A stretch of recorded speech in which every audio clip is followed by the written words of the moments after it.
Hommage à Badinter. Bon, là, le match est plié pour le Parti socialiste. Le cercueil de Robert Badinter a été installé à l'entrée du Conseil constitutionnel. Les Français, venus lui rendre hommage, se recueillent devant l'homme qui a aboli la peine de mort et qui a ouvert la voie au laxisme judiciaire dont notre pays paie aujourd'hui le prix. L'abolition de la peine de mort, ce fut quand même une sacrée manipulation. Les Français étaient contre à plus de 70%. Mais comment les socialistes ont-ils fait pour imposer cette réforme que les Français ne voulaient pas? Eh bien, c'est le résultat d'un best-seller, le pull au vert rouge de Gilles Perrault. C'est ce livre qui a relancé le débat pour l'abolition de la peine de mort. Si Robert Badinter, alors garde des Sceaux, est parvenu à faire adopter l'abolition de la peine capitale le 9 octobre 1981 par le Parlement, alors que les Français étaient majoritairement contre, il le doit en partie au livre Enquête de Gilles Perrault qui a ravivé les passions à la fin des années 70, en défendant la thèse de l'erreur judiciaire dans l'affaire Ranucci. Et une grande partie de la thèse de Gilles Perrault pour innocenter le criminel Ranucci, c'est le témoignage d'un garagiste. Mais on sait aujourd'hui qu'il s'est trompé d'heure. Et Christian Ranucci était très bien connu de la police. D'après l'ouvrage La politique, le sexe et la finance, Yann Moncomble, le nom de Christian Ranucci figurait dans le carnet d'un client du réseau de Jacques Duguay, un réseau faisant circuler des photographies épouvantables sur les enfants. C'est quand même curieux, à chaque fois que ces socialos défendent un prétendu innocent, on tombe toujours sur les mêmes profils. Quand Badinter est nommé garde des Sceaux, il libère 40% des détenus, car il est contre la prison. Cela a entraîné une hausse très importante de la délinquance, avec des morts, des crimes. 2 ans après, tous ceux qui ont été libérés sont revenus en prison, rappelle Hervé Lemann dans Point de vue. Je résume, Badinter était l'ami, un peu comme Dupond-Moretti, des taulards, et il a donc fait abolir la peine de mort en s'appuyant sur l'affaire Ranucci.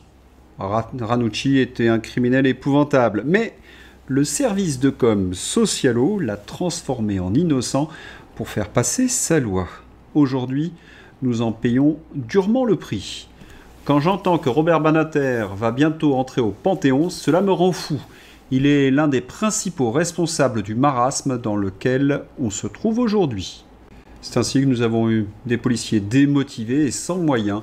On n'enquête plus sur les escroqueries à moins de 5 000 €, la détresse des policiers face au manque de moyens.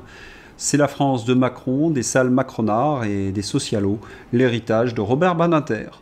Et on a envie un petit peu de paraphraser Malraux. Entre ici, Badinter, avec ton terrible cortège d'assassins d'enfants, de criminels, d'agresseurs, de multirécidivistes qui, par ta faute, ont pu continuer à faire des victimes.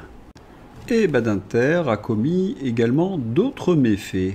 Régis de Castelnau. Badinter a toujours défendu le capital, il a été un mauvais garde des Sceaux, il a été l'un des instruments de la confiscation de la compétence législative du Parlement français au profit du Conseil constitutionnel, avec la création du bloc de constitutionnalité qui paralyse l'Assemblée nationale. Ce qu'il a fait à cette occasion est dramatique. Oui, nous le mesurons chaque jour. Allez, encore une petite pensée pour Robert Badinter. Rousset, dans les Bouches-du-Rhône, une mamie de 94 ans, sauvée in extremis d'une agression par ses aides-soignantes. Elle est retrouvée nue avec un homme déshabillé sur elle. L'homme interpellé, âgé de 35 ans, est très défavorablement connu des services de police. Parfois, on n'a plus de mots. Aux grands hommes, la patrie reconnaissante. Soit. Mais que doit-on lui reconnaître à Robert Badinter, outre ses lointaines origines ukrainiennes dont il a su garder la posture d'éternelle victime? Pas d'intérêt pour Badinter? Si, je déroule. On lui doit de beaux principes, à commencer par un immigrationnisme convaincu.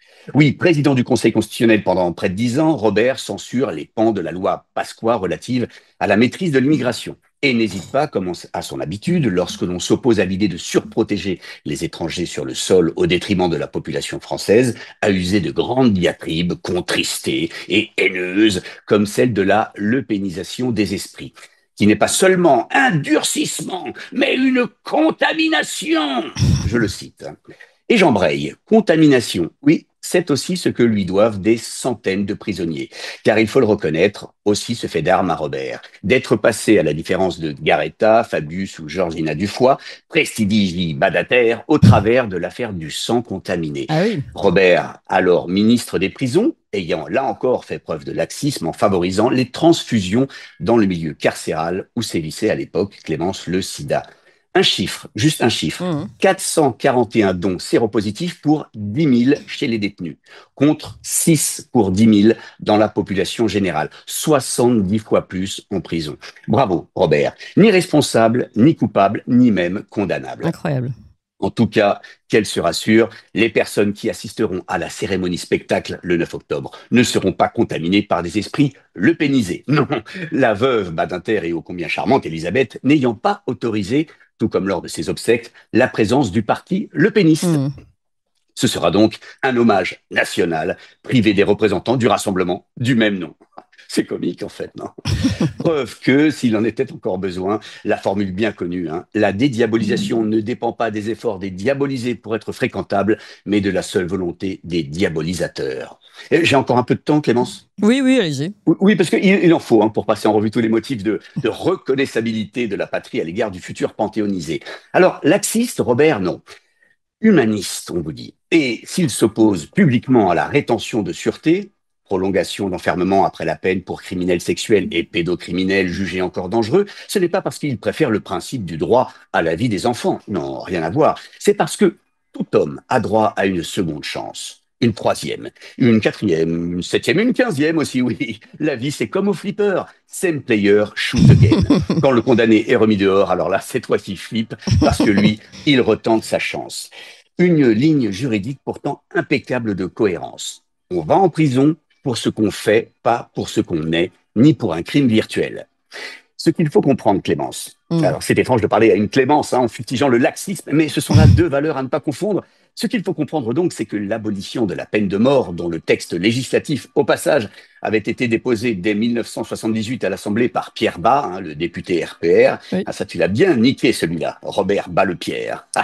Également soutenu par Philippe Seguin, ce texte, ce n'est qu'une infime partie du problème. Oui, certes, la plus symbolique, mais qui a surtout servi à occulter le changement, on va dire, quasi anthropologique de notre rapport à la peine et à la justice. Badinter est un fervent disciple de Marc Ancel et de ses travaux intitulés Défense sociale nouvelle. Avec Badinter à la justice, ce n'est plus la règle de droit, froide, rigide, impartiale qui prévaut, non, c'est le passé de l'individu. C'est le culte de l'excuse désormais, celle du pauvre criminel qui affaiblit la responsabilité individuelle et la fonction dissuasive de la peine et donc consacre la réhabilitation plutôt que la punition. Sacralisation des facteurs sociaux de la criminalité. C'est le contexte qui est jugé criminogène. La pauvreté, l'enfance difficile, le système donc, pas l'individu. On se croirait dans une chanson d'MC Solar. Le contexte est plus fort que le concept, la belle et le bad boy. Eh bien, Naël, le petit ange, eh bien, ça nous vient directement de cette culture. Ce n'est pas de sa faute s'il viole des femmes, s'il rapine des trousses, portefeuilles et jupons. Il n'a pas eu la chance d'avoir notre éducation. On ne va pas, quand même pas condamner une absence d'éducation. Non, on va lui offrir ce dont il a manqué. Avec Badinter à la justice, eh bien, la justice, ce n'est plus ce qui doit être juste, c'est ce qui n'est pas juste. Oui, comme dans l'expression impubère, c'est pas juste, qui est le pilier de la pensée socialiste. D'où le marigot qui s'ensuit, peine courte, promotion des peines alternatives à l'incarcération, multirécidivisme, karting dans les prisons, coït dans les parloirs. Bon, bah, tout ça, c'est Robert.